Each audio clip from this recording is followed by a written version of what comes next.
Staying with China, and the boss of Uber has told the BBC that tariffs on Chinese-built EVs are delaying its plans to have more electric vehicles in its fleet. Well, both the European Union and the United States have imposed heavy taxes on the import of Chinese EVs because of fears they're flooding the market with vehicles whose production is subsidised by the Chinese government. Uber's chief executive, Dara Khosrowshahi, spoke to our business editor, Simon Jack. I think cheap Chinese vehicles are a good thing for the environment. And I would tell you that China is transitioning from not just being cheap, but also being high quality as well.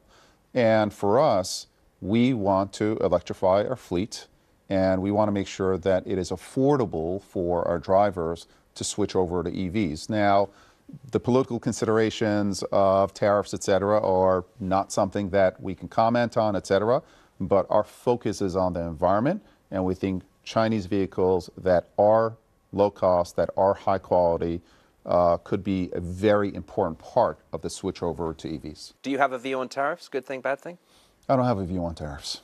Okay, but they make these cheap cars and these high quality cars more expensive in some of your key markets. By what you've said so far, it would follow you think that's a bad thing? I think if I'm taking a pure climate view, it would be a negative, just being honest. Are we just at a moment of revolution and disruption, and that in all of these cases where you have disruption, you have some people, some legacy players who don't make it, and are we at that moment right now? Listen, that's a definition of disruption, right? Every revolution, changeover in platform usually starts with a huge amount of momentum, and then you've got to keep pushing. It'll go through a period of difficulty, which I do think we are in EVs, and you've got to keep pushing through.